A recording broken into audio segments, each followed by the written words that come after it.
जेन ज़ी अब खामोश नहीं, सवाल भी करेगा, जवाब भी मांगेगा। ये नई पीढ़ी सिर्फ ट्रेंड नहीं बनाती, सिस्टम भी हिला देती है। जब जेन ज़ी गुस्से में आते हैं तब सोशल मीडिया पर तूफान आ जाता है, दुनिया हिल जाती है। नेपाल, थाईलैंड, श्रीलंका, बांग्लादेश में देखा आपने कैसे युवाओं ने सरकार को उखाड़ फेंका। अब जो तूफान आप अपने स्क्रीन पर देख रहे हैं, ये गुस्से की आग की तूफान नेपाल की नहीं बल्कि नेपाल से करीब 9000 किलोमीटर दूर स्थित मोरक्को की है।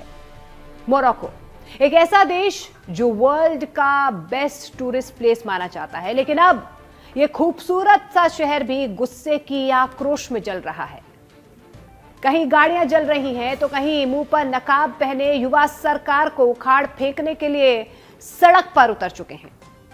अब जेन ज़ी का गुस्सा सिर्फ मीम में नहीं, सड़कों पर भी नजर आ रहा है। आज की यंग जनरेशन सच से भागती नहीं बल्कि भिड़ जाती है। ये वही आग है जो क्या फर्क पड़ता है को अब फर्क पड़ेगा में बदल रही है। मोरक्को में भी जेन ज़ी सितंबर के आखिरी हफ्ते से सड़क पर उतरकर विरोध प्रदर्शन कर रहे हैं। धीरे धीरे जेन ज़ी के गुस्से की आग पूरे देश में फैल चुकी है। अब नेपाल की ही तरह मोरक्को के युवा भी सरकार को गिराने की मांग कर रहे हैं। मोरक्को के युवा अब राजा से सरकार को भंग करने की मांग कर रहे हैं। आपको जानकर हैरानी होगी कि नेपाल की तरह भी मोरक्को में इस विरोध प्रदर्शन में अब तक 3 लोगों की मौत हो गई है, जबकि नेपाल में 51 लोगों की मौत हो चुकी है। प्रदर्शनकारियों की मौत ने युवाओं में गुस्से को और ज्यादा भड़का दिया है। इससे नेपाल की तरह मोरक्को में सरकार मुश्किल में नजर आ रही है। मोरक्को की पीएम अजीज अखनौच ने बयान भी जारी करते हुए कहा है कि 3 लोगों की मौत पर उनकी सरकार दुखी है। अजीज ने कहा कि उनकी सरकार बेहतर स्वास्थ्य सेवा और शिक्षा की मांग कर रहे प्रदर्शनकारियों के प्रति पॉजिटिव रुख अपनाने को तैयार है। हम संस्थाओं और सार्वजनिक स्थानों के भीतर संवाद और बहस के लिए तैयार हैं। समस्याओं से निपटने के लिए बातचीत ही एकमात्र रास्ता है। खैर, ये रही अब तक की वहां की सरकार की बातें। अब यहाँ ये बताना बेहद जरूरी है कि युवाओं का गुस्सा आखिरकार फूटा क्यों। तो आपको बताते चलें कि प्रदर्शनों की अगुवाई युवाओं की एक सामूहिक मुहिम जेन ज़ी 212 कर रही है, जिसके आयोजक अभी गुमनाम बताए जा रहे हैं। मोरक्को के जेन ज़ी विरोध प्रदर्शन में भाग लेने वाले युवा देश में व्यापक भ्रष्टाचार पर नाराज हैं। प्रदर्शनकारियों ने खासतौर से साल 2030 के विश्व कप की तैयारी के लिए अरबों डॉलर खर्च करने पर सवाल उठाए हैं। युवाओं का यह कहना है कि स्कूलों और अस्पतालों के पास फंड नहीं है, तो सरकार फीफा की तैयारी में अरबों डॉलर क्यों बहा रही है। इन ग्रुप ने टिकटॉक, इंस्टाग्राम और सोशल चैट ऐप जैसे माध्यमों का इस्तेमाल कर ऑनलाइन समर्थन जुटाया। प्रदर्शनों की शुरुआत 27 सितंबर को हुई। यह इतना अचानक शुरू हुआ कि प्रशासन हैरान रह गया। प्रदर्शनकारी युवा देश में बड़े स्तर पर सुधार की मांग कर रहे हैं। मोरक्को के गृह मंत्रालय ने कहा कि पुलिस के हथियार छीनने की कोशिश के दौरान तीनों को गोली लगी। मंत्रालय ने बताया कि 354 लोग जो अधिकारी हैं वो फिलहाल इस प्रदर्शन में घायल हुए हैं।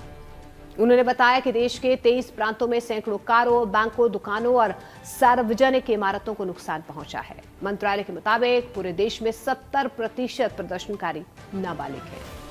मोरक्को की राजधानी रबात में प्रदर्शनों का स्टाइल हाल ही में नेपाल में हुए आंदोलन से मिलता जुलता नजर आ रहा है। नेपाल में जिस तरह इंटरनेट पर युवाओं ने आवाज उठाई और फिर सड़कों पर उतरे, उसी तरह से मोरक्को में हुआ है। मोरक्को में सोशल मीडिया पर भ्रष्टाचार की चर्चा के बाद इस हफ्ते के शुरुआत में युवा सड़क पर उतरे और आंदोलन और ज्यादा हिंसक हो गया। अभी तक तो मैंने बताया कि प्रदर्शन क्यों शुरू हुआ। अब अंत में यह भी जानना बेहद जरूरी है कि उनकी मांगे क्या हैं। आपको बता दें कि ग्रुप की मुख्य मांग मोरक्को के सार्वजनिक स्वास्थ्य और शिक्षा क्षेत्रों में सुधार है, जिन्हें प्रदर्शनकारी देश की सामाजिक असमानता का सबसे बुरा रूप मानते हैं। मोरक्को के कई सार्वजनिक अस्पताल अब भी भीड़भाड़ और संसाधनों की कमी से जूझ रहे हैं, जबकि निजी स्वास्थ्य क्षेत्र की स्थिति बेहतर है। 2021 में यूनिवर्सल हेल्थ कवरेज शुरू होने के बावजूद गरीब मोरक्को वासियों के लिए इलाज तक पहुंचना अब यहां पर बेहद मुश्किल हो गया है। ऐसा हम नहीं बल्कि आंकड़े कह रहे हैं। सार्वजनिक स्कूल भी अक्सर भारी भीड़ और निवेश की कमी से प्रभावित रहते हैं। सरकारी आंकड़े दिखाते हैं कि शिक्षा की कमी देश में गरीबी की ओर लगातार सबसे बड़ी वजह बनती जा रही है। हालांकि गरीबी दर 2014 में लगभग 12% से घटकर 2024 में 6.8% पर आ गई है। इसके साथ ही आपको अगली तस्वीर भी दिखाती हूं। ये जॉर्जिया की तस्वीर है। सत्तारूढ़ पार्टी जॉर्जियन ड्रीम की दमनकारी नीतियों के विरोध में हजारों लोगों का विरोध प्रदर्शन आप देख पा रहे हैं। विकराल हो रहा है ये। दरअसल जॉर्जिया में 4 अक्टूबर को स्थानीय निकाय चुनाव हुए, जिसका अधिकांश विपक्षी दलों ने बहिष्कार किया।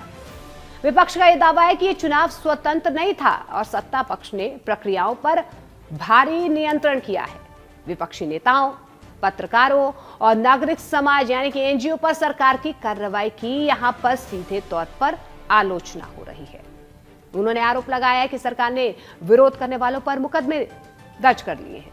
स्वतंत्र मीडिया को दबाया जा रहा है, असहमति की आवाजों को खामोश करना चाहा है। इतना ही नहीं, जॉर्जिया की सरकार ने हाल ही में यूरोपीय संघ के साथ देश को जोड़ने की बातचीत को स्थगित भी कर दिया या इसकी प्रगति अभी थोड़ी धीमी कर दी गई है। विरोधियों का यह आरोप है कि सरकार देश को पश्चिमी लोकतांत्रिक पथ से रोकना चाहती है और रूस के प्रति झुकाव बढ़ता जा रहा है। यहीं से बवाल शुरू हुआ और देखते ही देखते प्रदर्शन और ज्यादा विकराल हो गया, उग्र हो गया। शनिवार को जो तस्वीर सामने आई उसने चिंता बढ़ा दी है। हजारों प्रदर्शनकारियों ने राष्ट्रपति भवन पर धावा बोलने की कोशिश की। प्रदर्शनकारियों को रोकने के लिए पानी की बौछारें की गई, मिर्च के स्प्रे का इस्तेमाल किया गया। यूरोपीय संघ और यूक्रेनी झंडे लहराते नकाबपोशों ने तिब्लिसी स्थित जॉर्जिया के राष्ट्रपति भवन के बाहर कुर्सियों और मेजों में आग लगा दी। आगजनी हुई। स्थिति यह बनी कि प्रदर्शन अब सिर्फ चुनाव विरोध ही नहीं बल्कि लोकतंत्र, अभिव्यक्ति की आजादी और सत्ताधारियों की नीतियों के खिलाफ जन आंदोलन का रूप ले चुका है। प्रदर्शनकारियों की मांगों में नए निष्पक्ष चुनाव, राजनीतिक कैदियों की रिहाई और सरकार की नीतियों में बदलाव शामिल है। सरकार इसे अवैध जमा यानी कि अनलॉफुल असेंबली करार देते हुए प्रदर्शनकारियों पर कड़ी कार्रवाई कर रही है।